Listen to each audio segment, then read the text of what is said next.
Hi everyone. I'm new here and honestly, I'm in a bit of a mess right now. A lot of drama has been unfolding in my life and I'm hoping that sharing it with you might help me make sense of everything. Maybe getting it out there will bring some much needed clarity. So here it goes. I always thought my family was the kind that stuck together through thick and thin.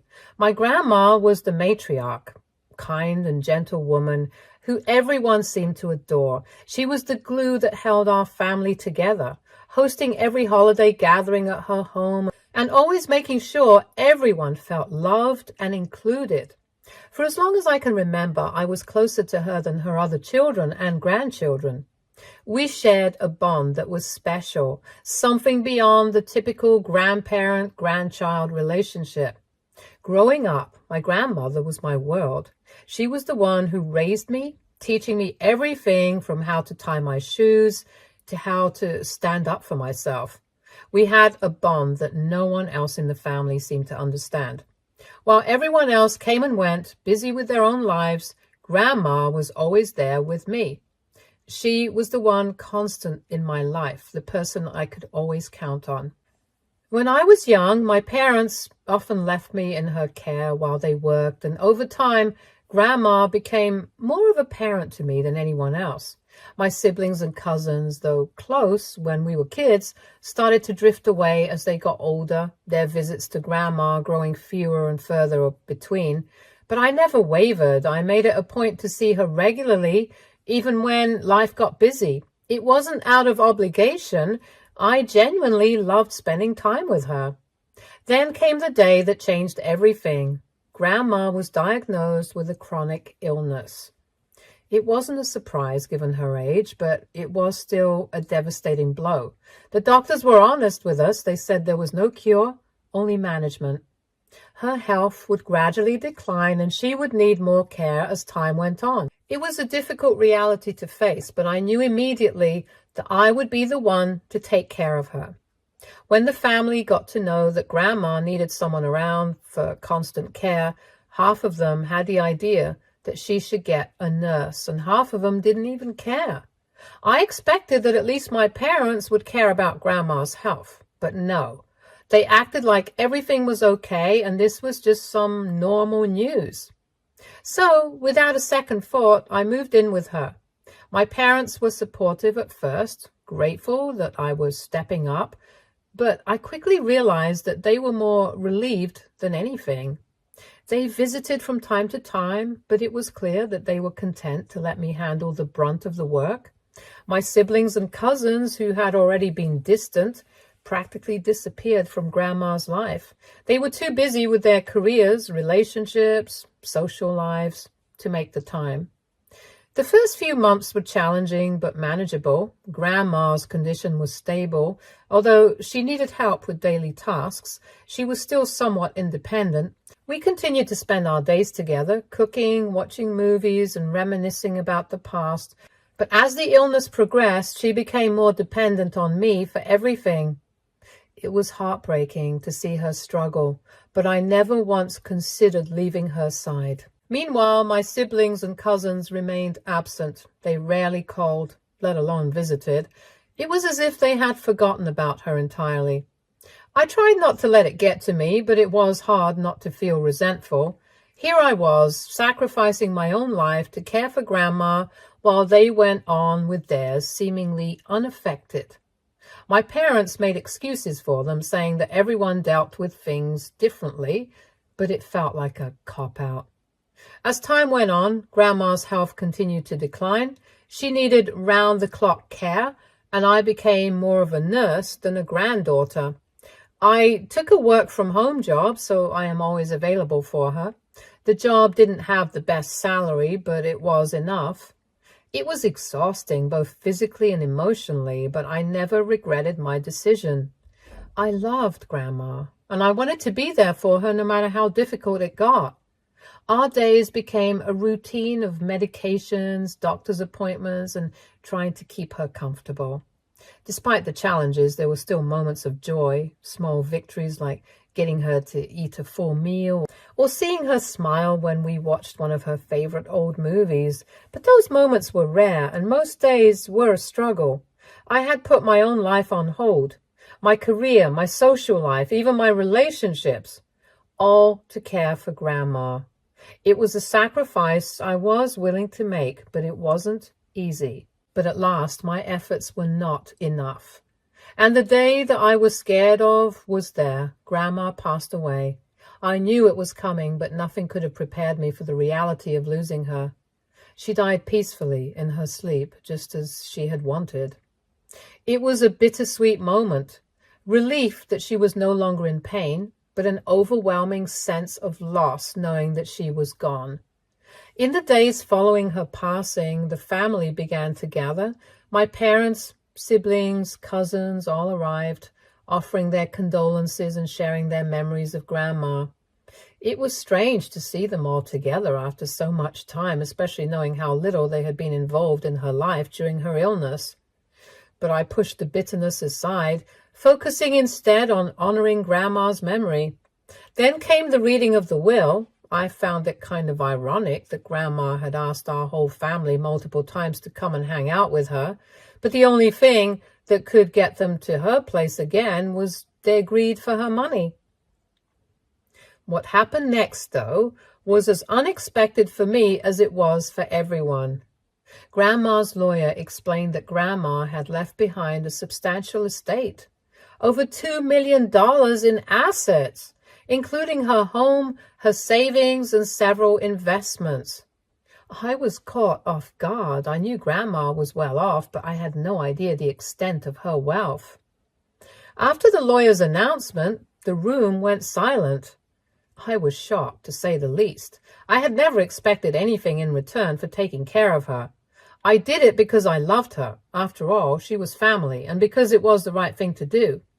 But Grandma had made it clear in her will that she wanted to thank me for everything I had done, and this was her way of doing so.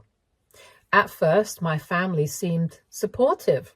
My parents hugged me, my siblings offered their congratulations, and my cousins made polite comments about how Grandma had always been generous.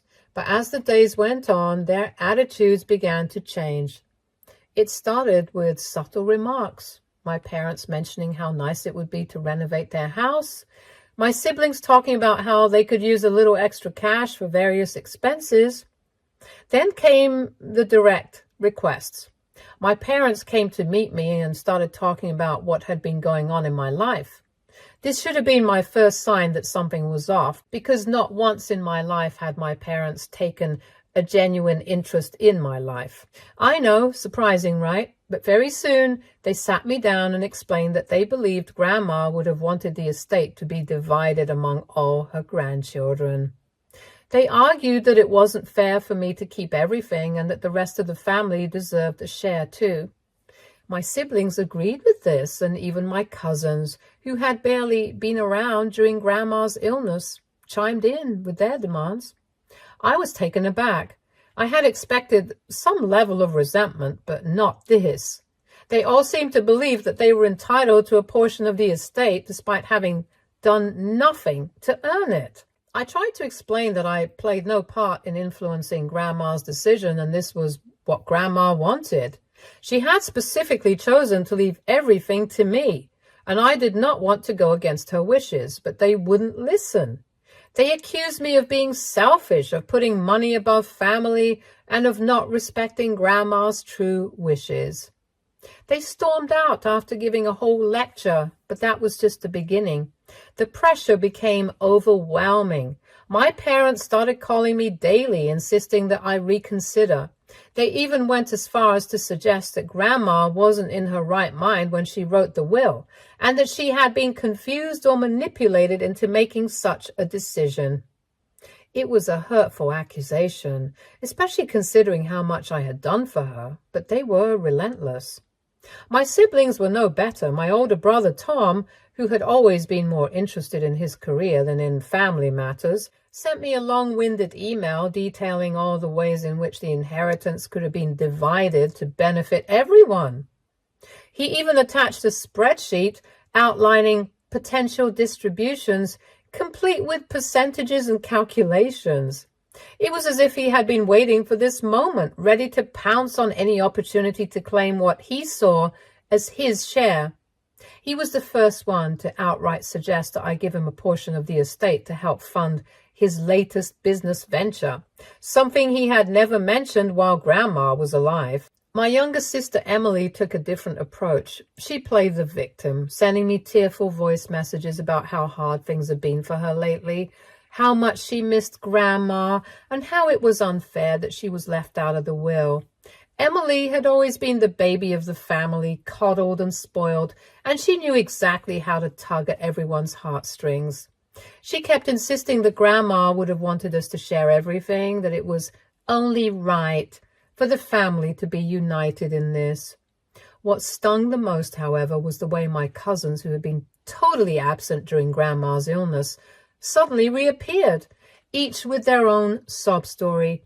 They all acted as though they had been just as close to Grandma as I had, conveniently forgetting how they had all but disappeared when she needed them most.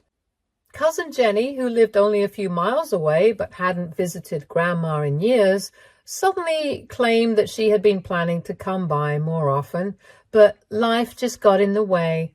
Another cousin, Steve, who had never been interested in anything but partying and living the high life, suddenly expressed an interest in preserving the family legacy by taking over Grandma's house.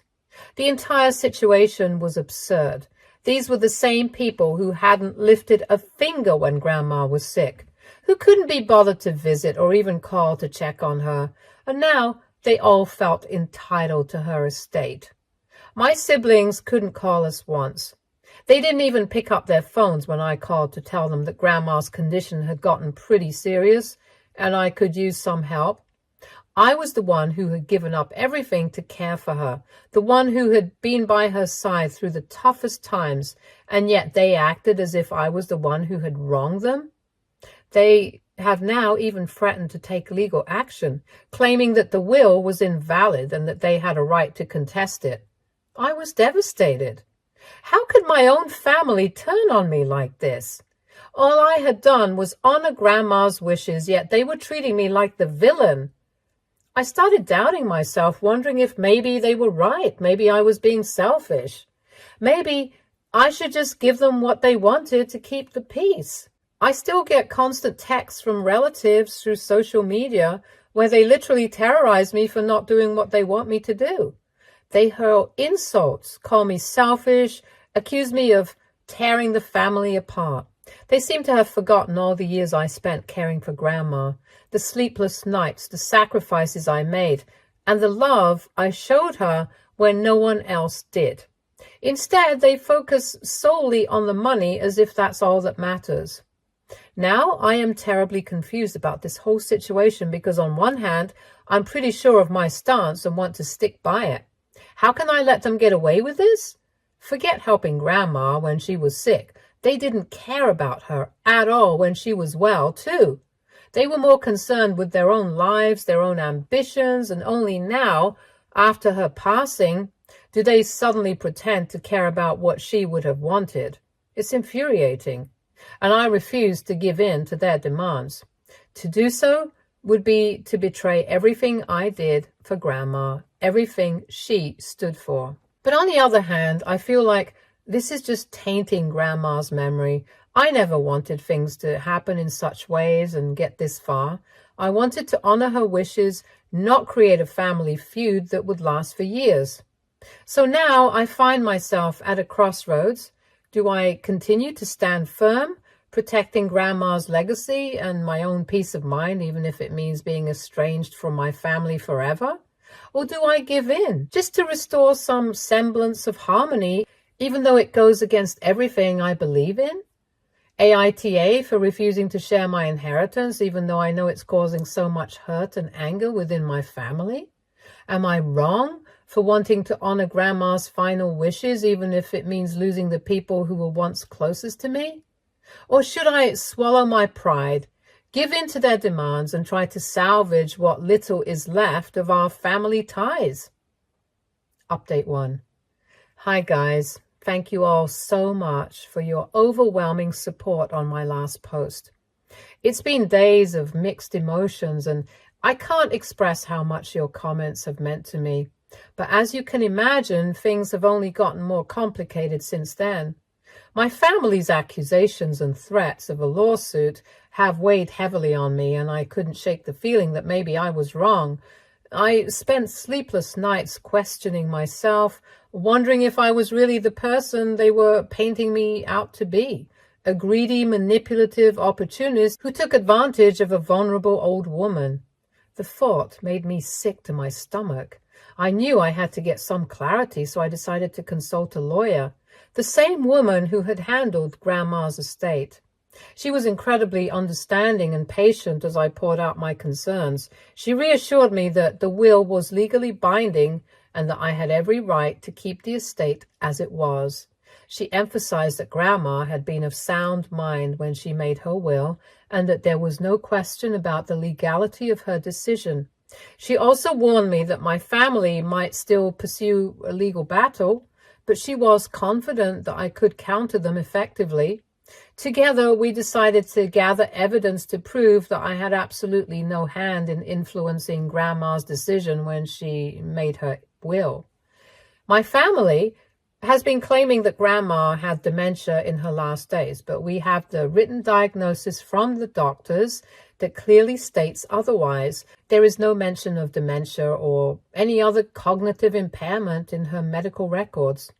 We've collected a stack of documents, including records from her physician and even statements from the caregivers who worked with Grandma, attesting to her mental clarity. Additionally, we've gathered proof that all family members were absent during Grandma's final years, showing negligence even when they were explicitly informed about her declining health.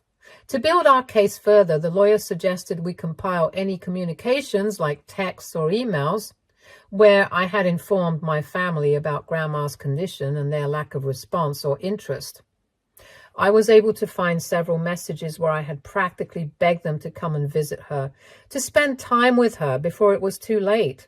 Every single one of those messages was either ignored or met with flimsy excuses about being too busy or living too far away. But that wasn't all. My lawyer also advised that we document the financial transactions from my own accounts, showing that I had been contributing to Grandma's expenses, such as medical bills, groceries, and even small things to keep her comfortable during her illness. We want to prove that I wasn't leeching off of her for free shelter, as some of my relatives are now claiming, but that I was actively supporting her, often out of my own pocket. Feeling more confident with the lawyer's support, I decided it was time to set the record straight with my family. I informed them through a group text that I wasn't going to split the inheritance and that I was going to honor Grandma's wishes as she had stated in her will. I tried to keep my message respectful but firm. I told them that I understood their anger, but they had no right to challenge Grandma's final wishes, especially after being absent for so long. As expected, they were furious. But what I wasn't prepared for was the level of hostility that followed. My parents flooded my inbox with all sorts of texts and suddenly stopped speaking to me entirely, refusing to answer my calls or texts. My siblings cut off all contact as well, and I soon found out that my cousins had begun spreading vicious rumors about me within the extended family. They've been saying that I couldn't get a job, so I moved in with Grandma out of desperation just to have a roof over my head. They claim I faked my concern for her, that I pretended to care just so I could secure the inheritance for myself. These lies have spread like wildfire, and now I'm being painted as the villain in a story where I was simply trying to do the right thing. It's heartbreaking to see how far my own family is willing to go to tarnish my reputation just because they didn't get what they wanted. They've even gone so far as to contact old friends and distant relatives, telling them their twisted version of events. I've had people I haven't spoken to in years suddenly reaching out to accuse me of being selfish and manipulative. It's like they're trying to turn the whole world against me. But you know what? I'm done feeling guilty. I know the truth, and so do the people who really mattered, like Grandma. She knew my heart. She knew my intentions, and she made her decision accordingly. I'm not going to let these lies and baseless accusations bring me down. All I know now is that I am prepared for anything that my family throws my way. I've read all the comments you guys left on my last post, and that has just given me more confidence in my decision. Knowing that there are people out there who understand what I'm going through and who support me means the world. Thank you, everybody, for your kind words and advice. It's given me the strength to keep going, to stand my ground, and to honor Grandma's wishes no matter what. As of now, I'm waiting to see if my family will follow through with their threats of legal action. But whatever happens, I'm ready. I won't let them bully me into submission. I'm going to fight for what's right, not just for me, but for Grandma's memory. I'll keep you all updated as things progress. Thank you again for all your support. It truly means the world to me. Update 2. Hello, everybody. I wish I could say things have gotten better, but unfortunately, they've only taken a turn for the worse. My family has finally decided to take legal action against me. After everything that's happened until now, I kept telling myself that it wouldn't get this bad. I thought maybe, just maybe, they would see reason or at least back down when they realized I wasn't going to cave under pressure. But now I know, without a shadow of a doubt, that my parents and siblings don't care about my well-being at all. The only thing that matters to them is the money. I received the official notice a few days ago stating that my family is contesting the will on the grounds that Grandma wasn't of sound mind when she made it. I know I have already told you all about this. They're claiming that I manipulated her during her final days, taking advantage of her supposed dementia to have the will rewritten in my favor. The accusations are disgusting, and they couldn't be further from the truth. But it's clear now that they're willing to say or do anything to get their hands on the inheritance. Of course, I was prepared for this. The moment the legal papers arrived, I immediately consulted my lawyer. We had already discussed this possibility, so it didn't take us long to formulate a counteraction. My lawyer quickly informed the family about our lawsuit, charging each one of them for defamation. The lawsuit isn't just about defending my rights to the estate, it's about holding them accountable for the lies and slander they've been spreading about me. Through my lawyer, I learned that my parents were definitely shocked by our quick response. I think they never expected me to be this strong or prepared. They thought they could single me out, that by isolating me and bombarding me with accusations, I would eventually break down and agree to their demands. But they underestimated me, and now they're starting to realize that I'm not going to back down. Remember Emily, my younger sister, who tried to guilt-trip me into sharing the inheritance? Well, she's back at it again. After the defamation lawsuit was filed, she started bombarding me with calls and texts, begging me to drop the charges and just do the right thing.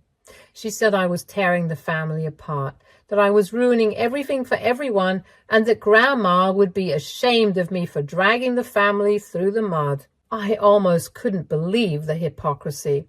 When her attempts to guilt-trip me didn't work, Emily switched gears. The next time she called, she was furious. She started screaming slurs at me, calling me a traitor for suing our parents and siblings. She accused me of being greedy and heartless, of caring more about money than about family. She went on, shouting so loudly that I could barely get a word in. When she finally paused to catch her breath, I calmly told her to stop. I warned her that if she didn't, I would use her words against her in court. I made it clear that I wasn't going to be bullied into submission. That only made her angrier. She started threatening me, saying if I didn't drop the lawsuit, she would make sure I regretted it. She even went so far as to say that she would dig up dirt on me and use it to ruin my life. The whole thing was surreal. I never imagined that my own sister could be so venomous, so determined to hurt me just to get what she wanted. But I stood my ground. I told her that I had nothing to hide, and if she wanted to go down that road, I was more than ready to face whatever she threw my way. I reminded her that the lawsuit was about more than just money. It was about the truth. And the truth was that I had done nothing wrong. Grandma's will was her final wish, and I wasn't going to let anyone, not even my own family, tarnish her memory with their lies. After that conversation, I decided it was time to go completely no contact with my family. I blocked their numbers, deleted them from my social media, and told my lawyer to handle all future communications. It was a painful decision, but I knew it was the only way to protect myself from their toxic influence. They had shown their true colors, and I wasn't going to let them drag me down any further. In the days that followed, I learned that Emily had indeed tried to dig up dirt on me. She started reaching out to old friends and acquaintances, fishing for any information she could use to discredit me. She even went as far as contacting my former employers, trying to find something, anything that would make me look bad in court. But her efforts were in vain. Everyone she spoke to refused to play along, and some even contacted me to let me know what she was up to. Meanwhile, my lawyer and I continued to build our case. We've gathered even more evidence of the family's negligence and absence during Grandma's illness. We've also compiled a detailed timeline showing how involved I was in Grandma's care, from handling her medical appointments to managing her finances. We're confident that we have a strong case and that truth will prevail in court. But I can't deny this whole situation has taken a toll on me. It's exhausting, both mentally and emotionally, to be at odds with my own family like this. I never wanted things to get this far, and I never imagined they would turn against me so viciously. But I know I have to stay strong for my own sake and Grandma's memory. I'm doing this to honor her final wishes, and I won't let anyone take that away from me. Thank you all for your continued support. It means more to me than you ever know. I'll keep you updated as things progress, and I hope that by the time I write the next update, there will be some positive news to share. Update 3. Hi guys, a few things have happened recently, and I wanted to share them with you all. First of all, while my siblings have been busy spreading rumors, something unexpected occurred. My parents showed up at my place out of the blue. For the first time in a long while, they seemed apologetic. But after everything that's happened, I wasn't about to be swayed by their innocent act. They started by saying things like, "We know this hasn't been the easiest time for you, and you must be missing Grandma a lot." I could tell they were trying to pull at my heartstrings, but I wasn't having it. I told them straight up I didn't want to talk about all that emotional stuff with them. They had lost the privilege to have those kinds of conversations with me a long time ago. When I asked them to get to the point, they finally did. They wanted me to withdraw my lawsuit. I could see through their facade. They were trying to act like they were concerned about me, but I knew this was just about self-preservation. They claimed they were ready to withdraw their case too, but said my siblings weren't letting them do so. I was direct with them. I told them I wasn't going down without a fight, and if they were planning to pin the blame on my siblings just to save themselves, I didn't care what they wanted or didn't want me to do. I made it clear that they had no right to ask anything of me now, not after the way they had treated me. My parents left not long after that conversation. They seemed frustrated, but there was also a hint of desperation in their eyes.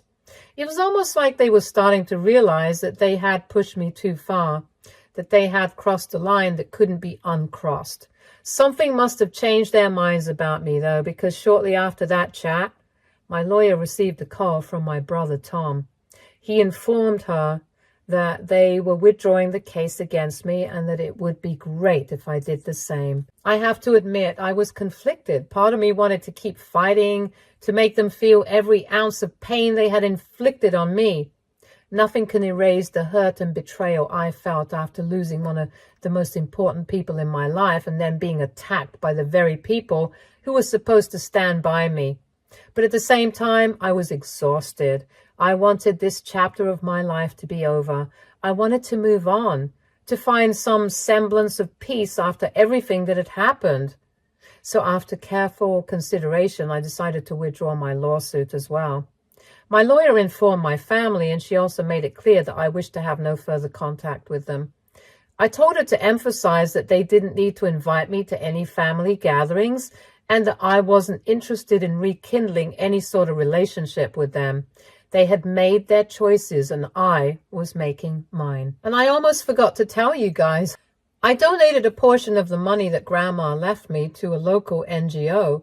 Grandma had always been a generous soul, and she had a close friend who worked at that NGO. She used to talk about wanting to do something to support their cause, but she never got the chance. I figured that donating in her name would make her happy. It felt like the right thing to do, a way to honor her memory in a way that truly reflected her spirit. As I wrap up this roller coaster of a journey, I just want to say thank you to everyone who's been following my story. Your support, advice, and encouragement have meant the world to me. I don't think I would have had the strength to stand my ground without this community. You guys helped me see that I wasn't alone and that I had every right to defend myself and Grandma's legacy. I'm not sure what the future holds, but I know that I'm ready to face it, whatever it may bring. I've learned a lot from this experience about myself and about the people I once called family. It's been a painful journey, but I'm grateful for the charity it's given me. Thank you all from the bottom of my heart for showing me the path and helping me stay true to myself. Stay tuned for more stories from Our Girl Relationships.